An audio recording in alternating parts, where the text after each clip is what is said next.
Hello, everybody. Welcome to this evening's Atlanta section meeting. The topic of discussion for the meeting is ATSC 3.0 update. Thank you for joining us.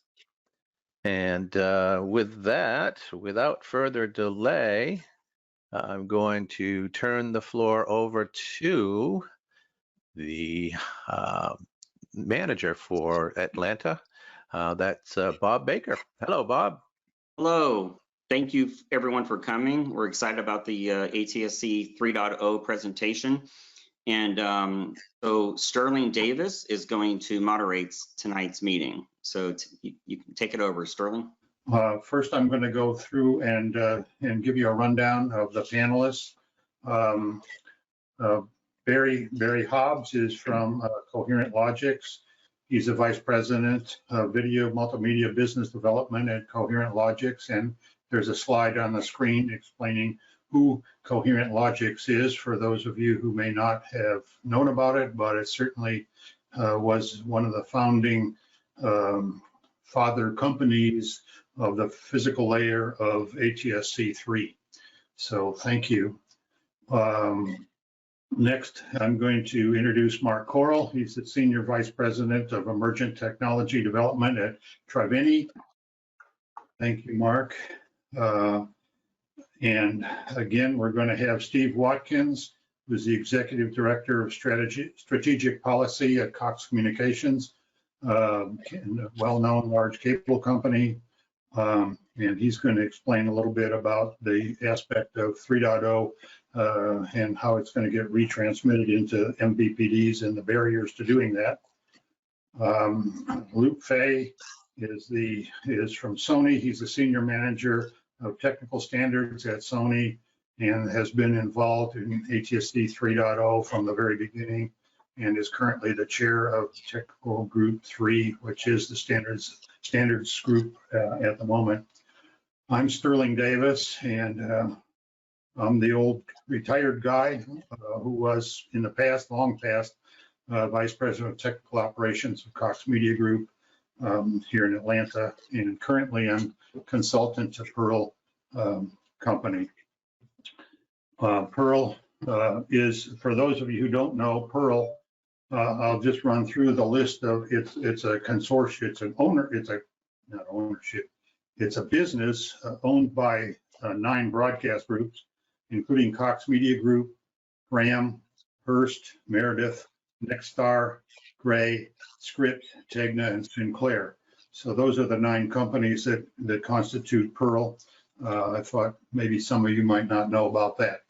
So to get started, Luke has agreed to give us an overview of ATSC 3.0, and so he's got a few slides to show us to get started. Thank you. So just to kick off, what does the ATSC do? Our mission is to create and foster implementation of voluntary standards and recommended practices to advance the terrestrial digital television broadcasting and to facilitate interoperability with other media. So rather simple stated mission, but very involved and a lot of work goes beyond that. So a little bit about the ATSC.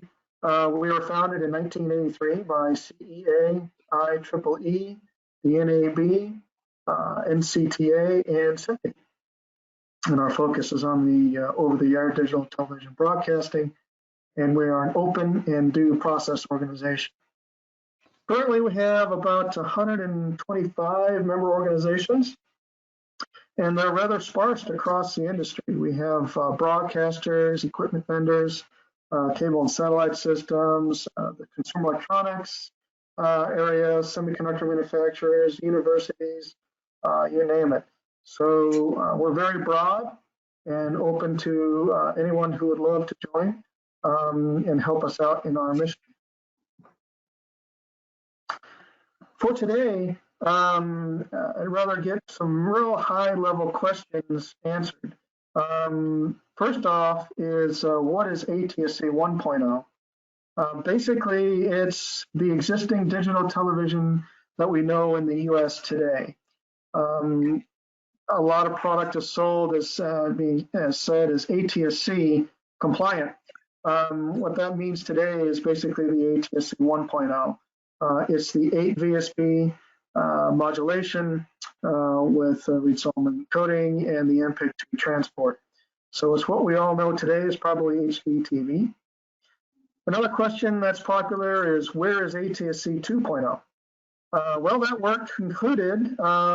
It was basically to integrate online services with MPEG transport, but the momentum of ATSC 3 took over due to timing. And so it just was out there, but not picked up.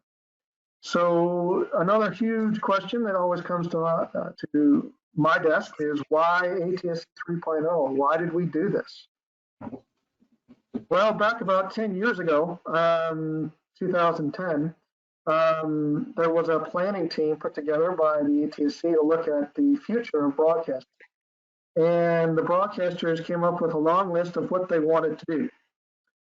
They wanted to compete with online content. They needed to keep up to date with evolving technology. They needed personalized services. They wanted secure broadcast. They wanted to integrate with the internet and it would all be seamless. And the list just went on and on and on. And that list that was started about 10 years ago has now been completed into ATSC 3.0. So basically the structure of ATSC looks like this. We have our members at the top. And we have our board of directors as a subset of the members.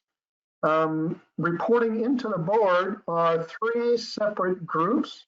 We have implementation teams, which look at advanced emergency alerting, some conformance testing, and basically how things are rolling out in the market. And that's what they're there to guide. That's for implementation. Then we have our technology group. This one is TG3, and they're responsible for the standards development. Underneath that technology group is a series of specialist groups with their localized areas of focus, and the experts there would gather in the specialist groups. And last group reporting to the board are our planning teams. This is how the ATSC continues to look to the future. How we keep our eyes open, how do we keep evolving with time and as technology goes forward. Currently, we have 5 planning teams. You can see PT4 there is the start. It's looking at future technology. That's across the board, video codecs, audio, whatever you would like to dream up there. It's usually in future technology, and that's where experts gather. We have one dedicated to automotive, one is for worldwide promotion, service roadmap to help the implementations, and the last one there, PT8, is core network technologies, which is integrating the studios together or integrating the exciters together in controlled fashion here to integrate with either 5G or some other methods in order to get decent control. So TG3 is structured pretty flat. It's very hard to read the text, and that's deliberate. It's basically to show that we have a flat structure. All the specialist groups have the same kind of power. And we have our ad hoc groups in a darker shade of blue off to the left to show that we have specific areas of focus that are not long-term. They have a work task, and then when they're complete, they go away. But that's the current structure we have today. Basically, for projects, how they're started and ended, we start off at the left. We have some ad hoc groups under the board that might develop some requirements, or we have some planning teams that develop requirements or recommendations for the board to consider. And we also have some other interested parties that might have a great idea that can bring it into the board for consideration. But the board would approve a project and then more than likely assign it to the technology group if they agree to go forward. And that's currently TG3 today. And when the technology group receives that work, more than likely they set up a specialist group. So the last slide here is basically the process flow. In these specialist groups, we have a lot of contributions from members. Once those contributions get enough support, we get a working draft. When that working draft gets reviewed by the committee, it basically hopefully gets consensus by the experts to move forward. There's a couple of paths to go forward.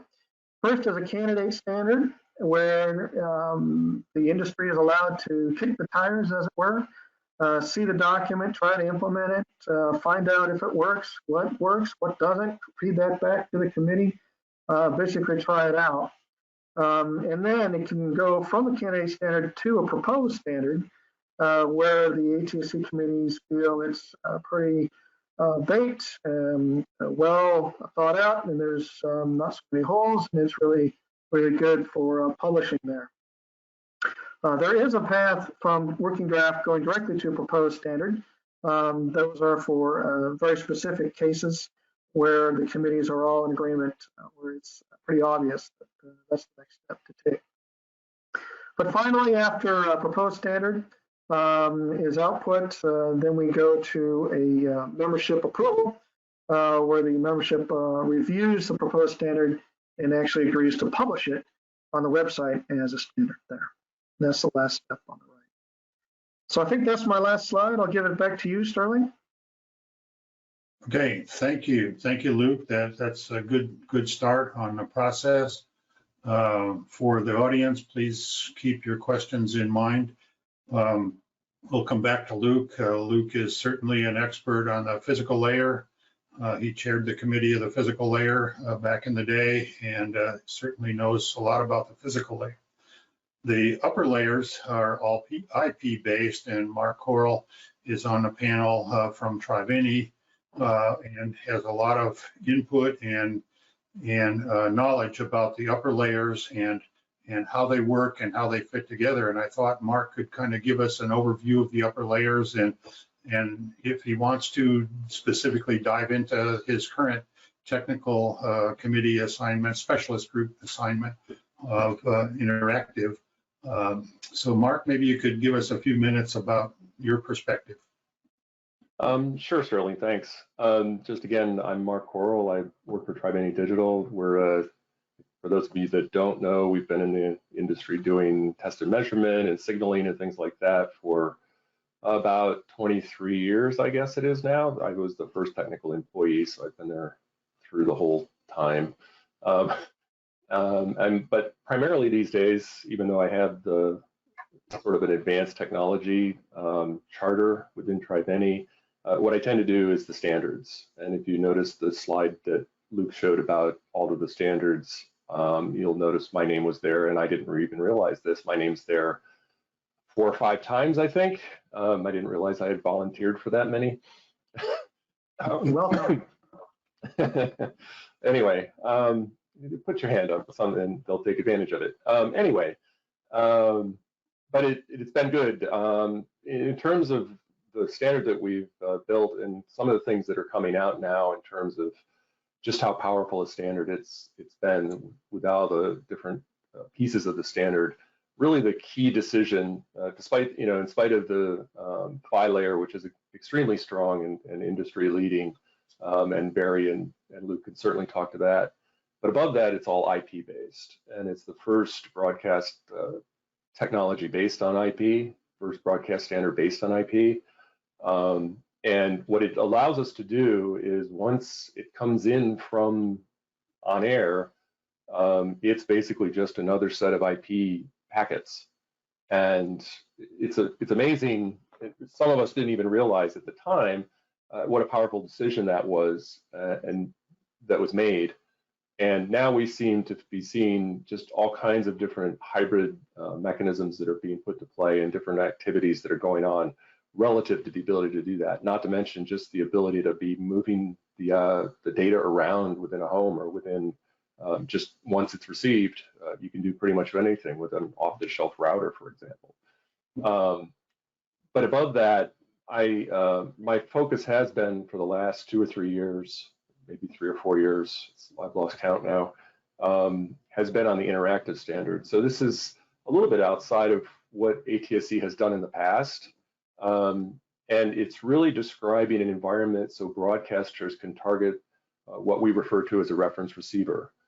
And that allows us to send HTML5 and CSS and JavaScript, and essentially allows the broadcaster to customize the environment on the receive side and put up graphics and things like that, and actually allow control of the receiver in a fine-grained sense. So we can do things like targeted advertising at the edge. We can do a number of different things relative to that. And so there's one of the committees, the Interactive Environment Committee, is really been focused on that. We moved away from what was originally, historically, there were some very specific and almost proprietary environments that were created. This one is all completely W3C web-based. So you can actually leverage the programmers that are doing things for your, online or OTT experience and move some of that over to the broadcast realm. It's a little bit different. There's a lot of techniques and details in terms of broadcasting that, but once it's actually at the receiver, you can do some pretty amazing things with it. Sterling, I guess that's pretty much a quick summary from my end. If you want to, we can come back to it if there are questions, and certainly I'm sure you have some questions that you want to spin in on some of this stuff. Okay, thank you, Mark. Barry, can you tell us a little bit about the file layer and your involvement in it, or anything else you'd like to speak to? Sure. Thank you, Sterling. We started with the call for proposals from the ATSC back in 2013, and we partnered with Sinclair Broadcast, who really tried to look at ATSC 3.0 as a business driver. So we've worked since 2013 diligently on one of the better new systems worldwide. The file layer is where we really did all of our work and created a lot of essential IP in that area. ATSC 3.0 is a hierarchical system, and what we created in there was a bootstrap signal, and the bootstrap allows you to signal a receiver. It's a hierarchical system. It has a bootstrap and a couple of preambles, and in those bootstraps it tells you the bandwidth, the time to the next bootstrap for that similar style of bootstrap, and it signals the preamble, what we call the L1 basic preamble, what its parameters are, and the L1 basic preamble feeds the detail preamble, which tells the receiver how to set up all of its functions. So what is really unique about the system is that we can extend it into the future. ATSC 3.0 can become 3.x, 4.x, and maintain compatibility with existing receivers in the field by looking at these different bootstraps. A new bootstrap can come in between the existing bootstraps. So you can have a frame of current day ATSC 3.0 and then a future frame of ATSC 4.0 or whatever the new system will be. It's really quite an innovative system that's been put together. And I won't steal all of Luke's thunder here, but probably the best thing that we have done in this setup with the new ATSC 3.0 system is a contiguous operating environment, to where we can choose different operating points for different features and for different functions. We can, where ATSC 1.0 functioned at one operating point, about 15.5 dB carrier to noise, we can function from very, very low to very high carrier to noise ratios. And Luke, you may, if you have a chance to pull up that the Shannon curve and where we operate all along that Shannon curve. I do. Let's see something. There we go. There we go. Oh, Let's So make it bigger. The A53 on there is the ATSC 1.0. Okay, the 153 was the 2.0. And now we are operating at all of these points along this curve. And we can choose, again, if you have a mobile environment, you will want less data and better error correction. And when you have a fixed environment with an outside antenna, you can operate way up on the top end of this with like 256 QAM and such. So the system supports all different OFDM modulations as far as the error correction and the data rates. So fundamentally, the big difference here is the systems that will operate roughly at the same level as far as carrier to noise for ATSC 1.0. It gave us 19.39 megabits per second. Comparably, this system will give roughly 25.5 megabits per second. So you've got a nice increase to begin with, but then you can adjust that for whatever the specific applications are in your environment. So each broadcaster will be able to choose precisely what they would like to do. And each physical pipe could be different as well. Yes, there are 64 physical pipes that ATSC 3.0 supports, and those pipes are the different content pipes. Luke, do you have the bootstrap we can show them? Yeah, I do. You were talking about the evolutionary frame first. So Okay. what Barry was getting at was there's a bootstrap. This is what he was talking about, and it signals which one is for you. So like Barry was saying, you can skip over something that broadcasters want to try. That's not in a standard, for example. So you can have an ATSC 3 frame in here, and then you'll signal the next frame for ATSC 3 devices is over here. You can wait for that time. Now, if there's another one in the bootstrap here, is this where you want to go, Barry? Yeah, sure. That shows the hierarchical structure of the bootstrap, telling the L1 basic what's coming, and then the L1 basic telling the L1 detail what's next and how to set up the receiver with the frames and subframes. Yeah, I guess to be clear, each PLP physical layer is separate totally and could be different broadcast, different content, different modulation on each one. Yeah, so as Sterling is pointing out, you can have an audio service that's a much more robust service than a video service, and change the modulation and the error correction on it, and it will be supported by the same receiver. So it's a very unique system. All the modulation is OFDM modulation. What Coherent Logics is doing now is we are co-chairing Planning Team 8, which is looking at where do we go with convergence of ATSC 3.0 with the 3GPP, 4G LTE, and 5G pieces.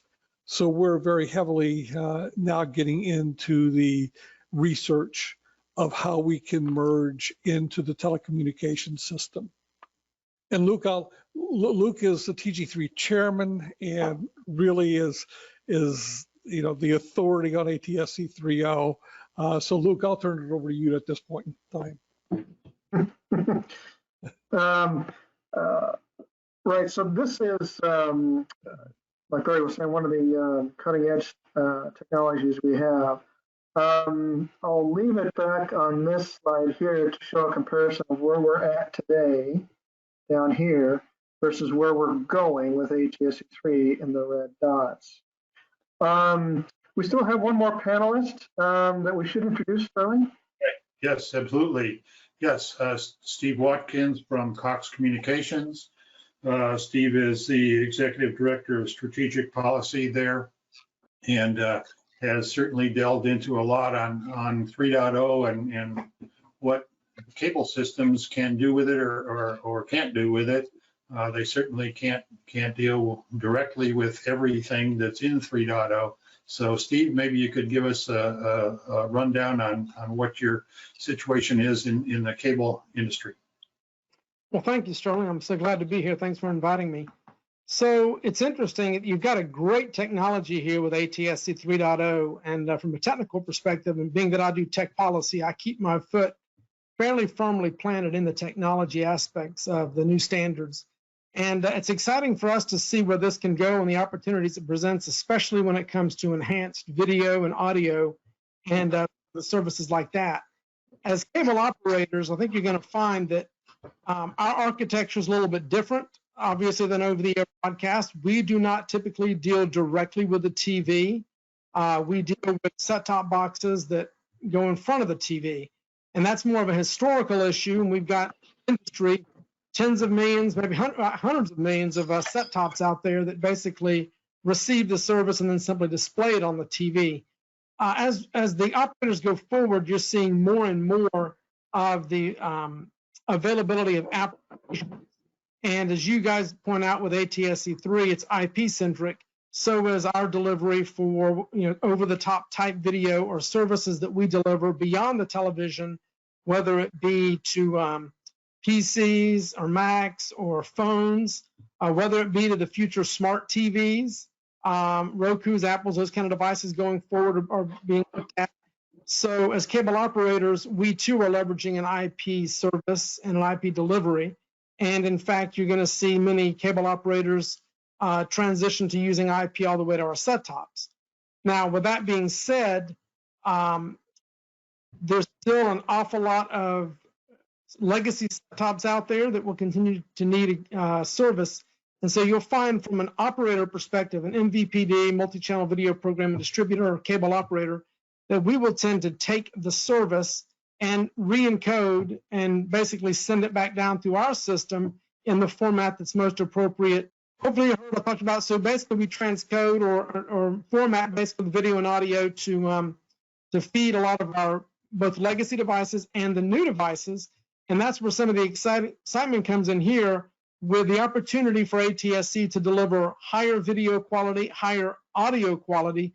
We can then customize that for the different types of receivers or type customers that we have, whether it's an ultra high def customer or whether it's someone that still has the legacy services, we can format accordingly. So we're really excited that we'll be able to get some new content.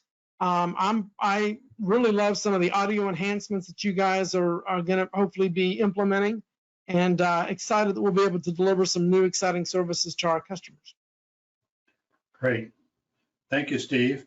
Let me ask a question to the panelists, and that is, are the standards done? Is all the work done? Does ATSC fold up shop and go home, or what's happening? Is SMPTE still around, 100 years later?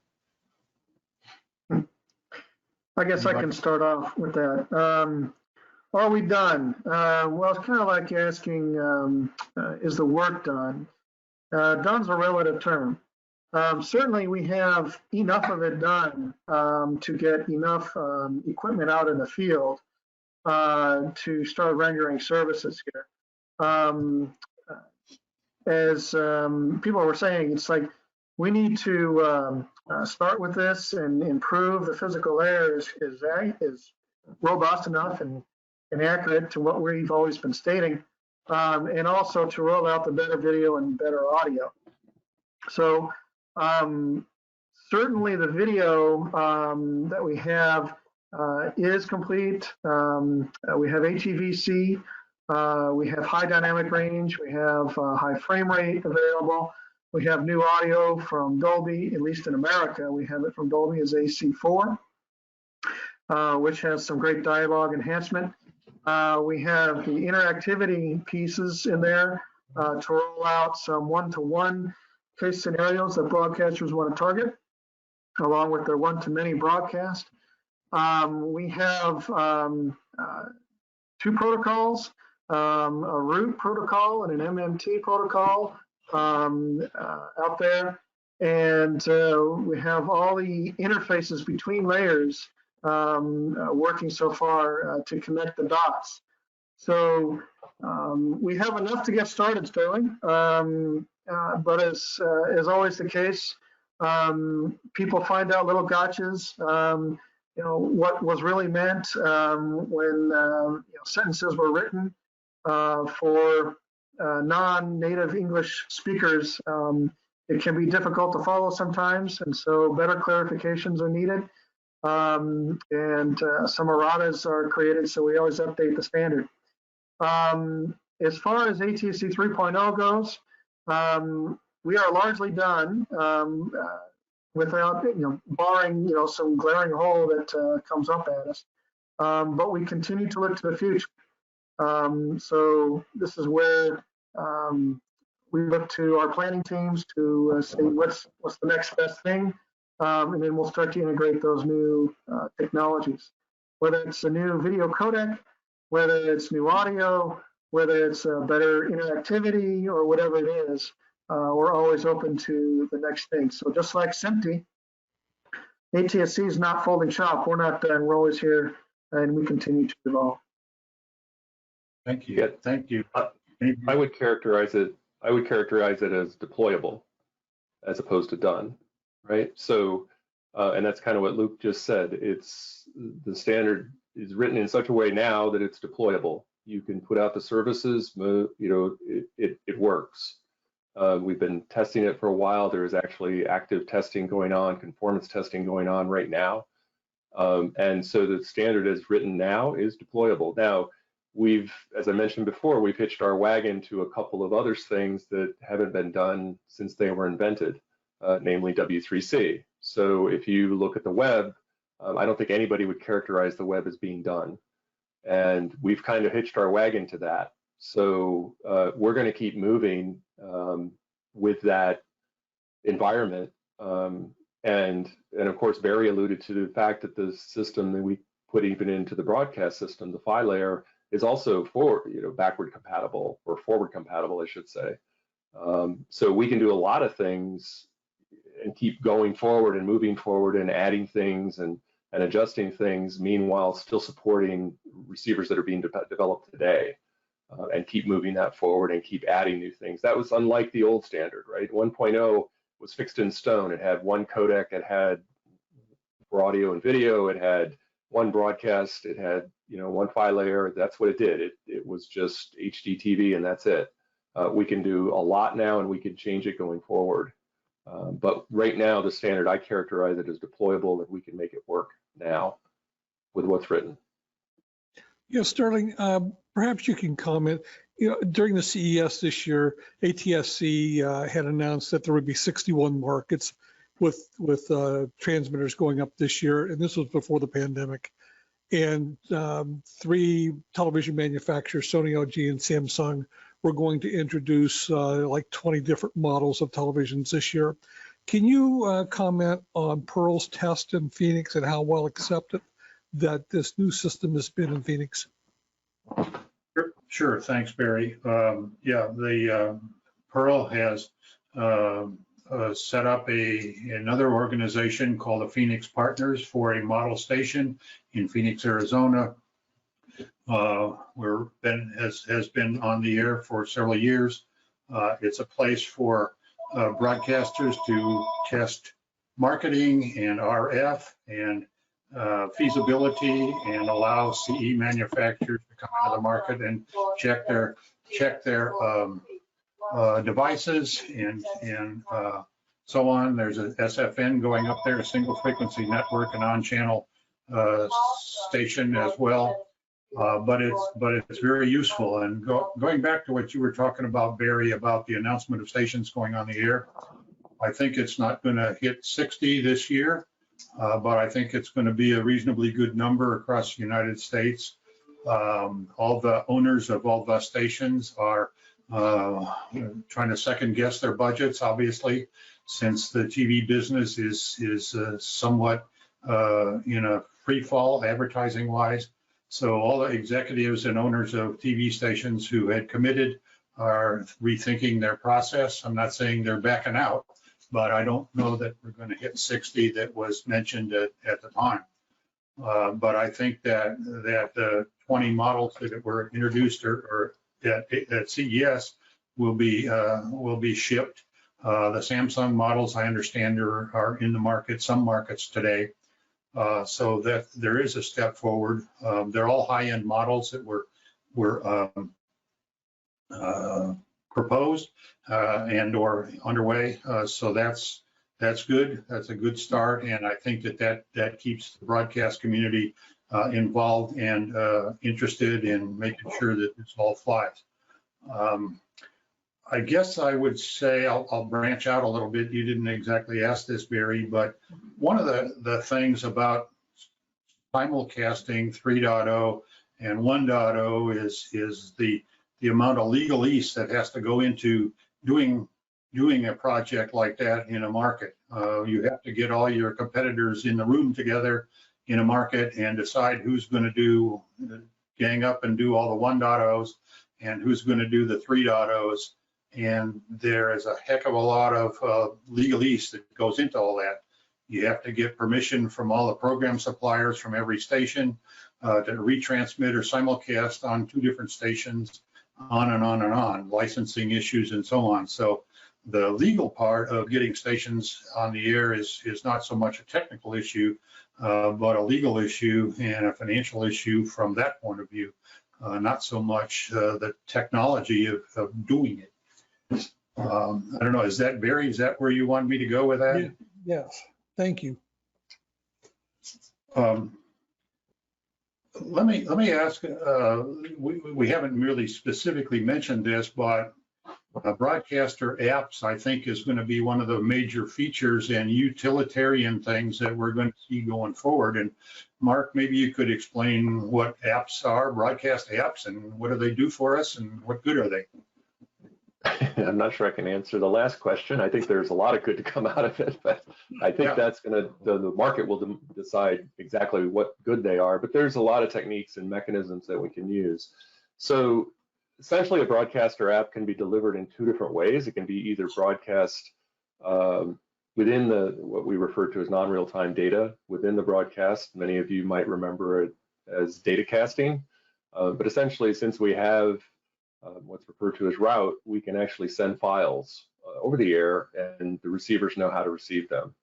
They end up in the receiver, and then the receiver essentially becomes, the television essentially becomes a web server. So in essence, you are publishing the application over the air, it lands in the receiver and is basically lands in a cache there, and then is actually served up by the receiver to an internal browser, if you think of it that way. There's also what we refer to as a WebSocket API interface that allows the JavaScript and HTML, just generally like any other application that you would get, any website you would get over the top. That can actually control different aspects of the receiver. So it can do things like pushbacks. It can do what we refer to as targeted advertising or dynamic ad insertion. It can do a variety of different things because it can actually tell the receiver to go and play different videos. So you could actually build a video on demand system.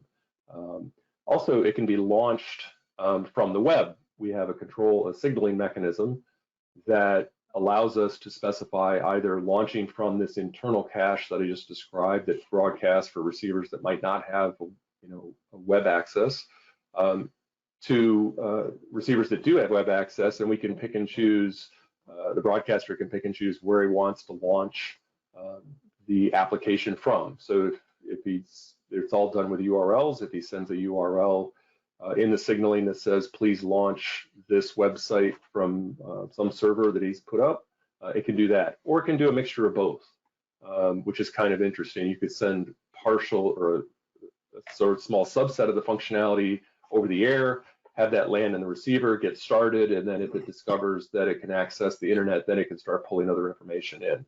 And so you can build a hybrid environment like that.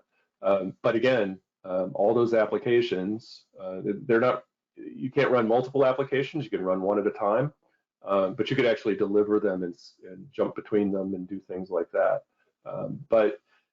So we run one at a time. It lays on top of the video, so the video is in the background, and the app can then put up little graphics if it likes. It can run more video on top of it, like a picture-in-picture type thing if the receiver is capable of that.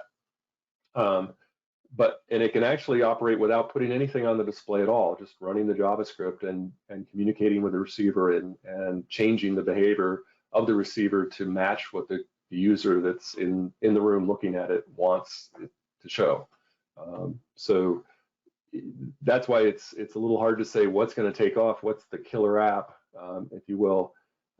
We think we've put capabilities in that allow broadcasters to do many things that they wanted to do, the dynamic ad insertion for one. Some of the other things, DRM rights management mechanisms to allow the receiver to communicate with the application and then go ask for the licenses. So that's part of the application as well. There's a number of different things it can do.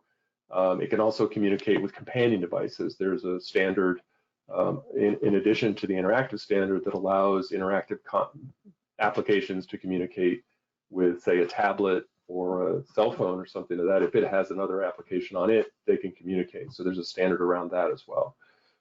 So that environment, even though it's a fairly detailed specification, we can do a lot of things. We've tried to put in a lot of features and functions without knowing necessarily what's capable or what people want to do with it, but there's a lot of things that could be enabled if somebody wants to experiment with it or actually deploy a full service with it. Thanks, Mark. Luke, I wonder if you have anything you think that we ought to talk about, either physical layer or anything else in the standard that I think would be important to this audience to understand about where we are today or where we're going.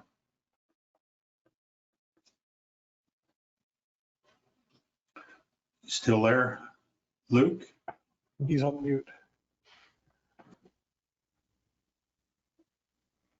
Heard you for a second, Luke. There we go. Yeah, I was muted by the organizer. Oops. Was it something I said? Where are we moving forward by the FI? Yeah, we're doing quite well with the FI. Did you have more detailed question there? Did I miss the question? I just thought it might be useful to expand a little bit on your overview of ATSC and or fill any holes you think that we should cover. You're kind of to the pyramid here. Hey, Luke, you may want to hit on the advanced emergency alert system. Oh, right. Yes. Thanks, Barry. So one of the key things that ATSC 3.0 offers is an advanced emergency alert system. This has no comparison or no ties to the existing emergency alert system, EAS. It's totally new. It's basically allowing broadcasters to target specific emergency responders versus general public. It allows emergency information to come out, and it allows for devices to be alerted specifically with a wake-up bit. So I'm not sure of implementations today, but the standard allows for there to be a wake-up bit, which broadcasters can set, which is basically a very powerful weapon to let people know of emergency information or emergency alert coming out, whether it's tornado for the market, whether it's presidential address coming down, or whatever the case may be. They now have that ability. So, as usual, as the case in times of emergency, people go to their broadcasters. Broadcasters are the reputable source of information. They are the ones that can give evacuation routes, the radar plots of where things are located, information where the sheriff's office is, information like that. So with this new advanced emergency alert, people who receive the immediate notification of the emergency, this system allows them to dig more into it. Okay, there's a tornado, for an example. People can dive into a website and say, okay, exactly where is it located right now? Where am I in relation to it? Where's my house? Is it close to anybody I know, et cetera, et cetera. There's the ability to get more information and be more relevant to their customer base. We do have other areas like Mark Carl was getting into was personalized service with the interactivity that allows broadcasters to get more in tune with their customers, their public. And it allows for advertising to be relevant. So users can choose which ads they are more prone or more interested in. We have two separate protocols being investigated. The root protocol and the MMT protocol. We have the ability for companion devices. So I don't know if people are used to controlling the TV with their phone, but that's certainly possible now with a companion device. We have that standard.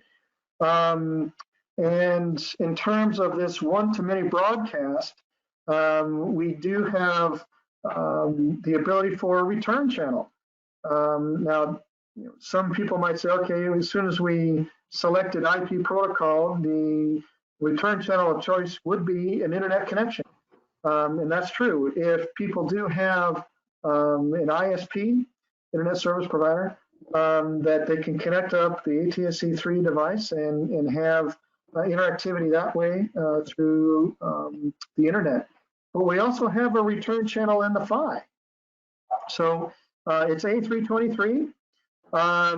It's available now, of course, but for emerging markets or areas that have no spectral considerations or spectral pressure, such cases might be Indian reservations or emerging markets like that as such.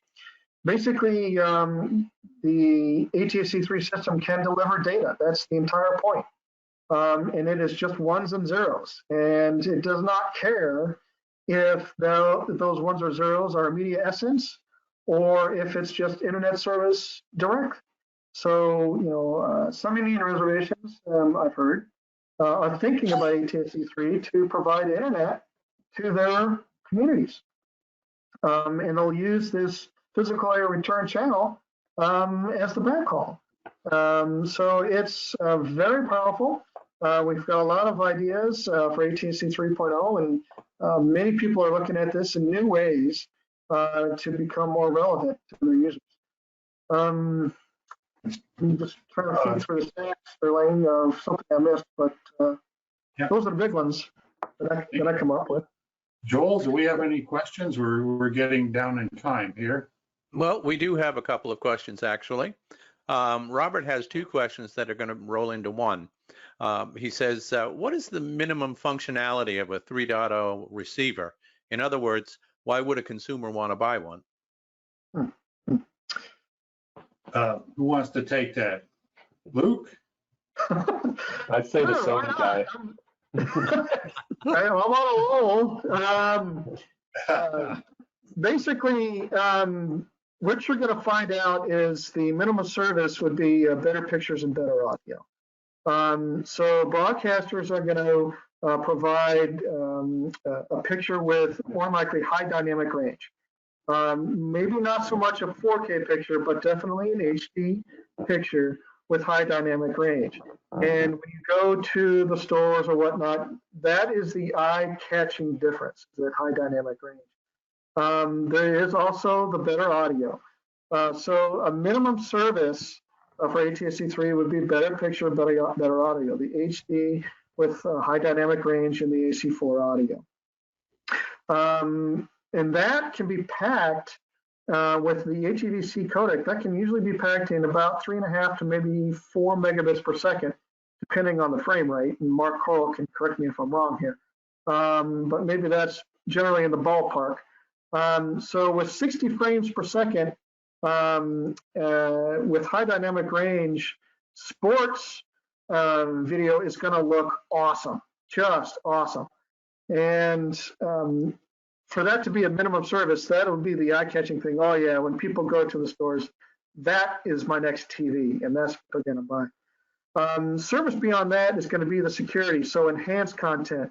For users that have a 4K TV or whatnot, they can subscribe to the broadcaster to go online to get their 4K content or some extra features like that. There's also the security aspects where they can encrypt content. So devices would need to pass conformance testing for digital rights management and security measures in order to get that extra content. But as a minimum, it's better picture, better audio as a starting point.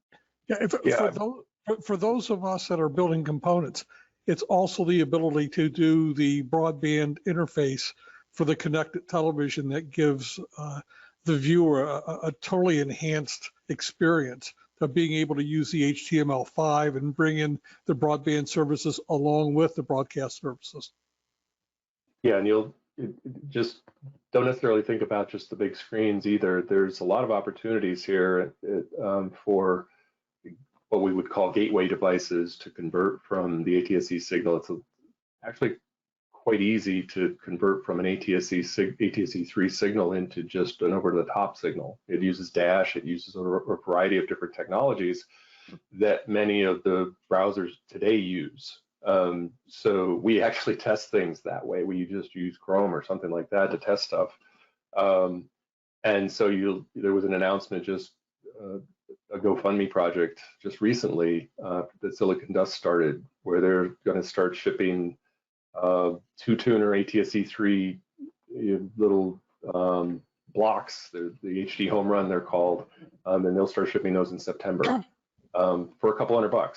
So that's, we'll start seeing devices like that that'll just integrate into your home, and then you'll be able to use the devices that you already have. To Luke's point, there's, that why would I buy a new TV? I get better picture, better sound. But the ATSC3 system enables a lot of things beyond that too. Let me remark about the better audio. Pearl and the Phoenix partners in the model station did a test a year ago with consumers to see which of the features resonated most with the consumers. And actually, the thing that came out at the very top of the list was dialogue enhancement on the audio side. The ability to lift the announcer or primary speaker up out of the background was by far and away the most desirable feature in that large consumer study at the time. Yeah, maybe I could wrap it up with a quick note that it's not just for stationary devices, but ATSC3 does go to mobile as well. So gone are the days where people would race home to watch the 5 o'clock news. That just doesn't happen anymore. People want their news on their time. And a lot of the people out there, not just the young ones, but a lot of people are going to their phones for news because they're stuck at an airport or they're stuck somewhere and they've got nothing else to do. They go to their phones for this. And the ability for ATSC3 to have a mobile service and reach all those phones or a one-to-many broadcast is very powerful. And to do that simultaneously while addressing the stationary TVs is a win-win for everyone. Okay, Joel. Two to the question. Oh, sorry. We do have 2 more questions in the queue if you'd like to take them. Yes, please. Dick refers to something that was mentioned previously. He says, what are the root and MMT protocols? Okay, I can take that one. The root protocol is based off of file delivery in the Dash area, if you will. It's based off of Flute, if you're familiar with that. But it's just taking the Flute protocol, which is file delivery, and making it real time. And they call that root, okay? And then there is the MMT protocol, which is based in MPEG. It's just another way to deliver media essence. And Mark Corll can probably get more into the details on that, but it's basically a protocol to describe how to deliver files, both of them. Okay. Thank you. Joel? There is one more from Joe. How does the coverage area compare to existing systems? Okay. Barry or me? Barry, you want to start? Barry, go ahead, Barry. Okay. What you're going to find as we move out through the next few years is that the fundamental coverage area doesn't change a lot. But what we have added is a single frequency network architecture in this. And this will extend the range and allow a lot more homes to receive indoor service. And it will also enable what we call layer division multiplexing mobile applications to operate much more efficiently around each particular DMA area. So that's, Luke, you want to add to that? Sure. So basically, the coverage area will be enhanced within the existing contour range. Now, ATSC 1.0 was developed to replace grade 3 NTSC, and I feel I'm preaching to the choir on that. And it's for stationary devices.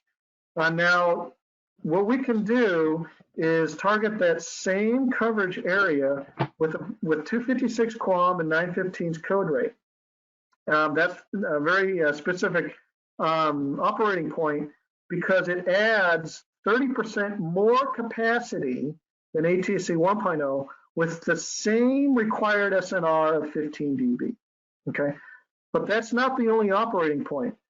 Broadcasters can also send out the mobile service down at 0 dB and about 1 megabit per second payload there to target the mobile devices.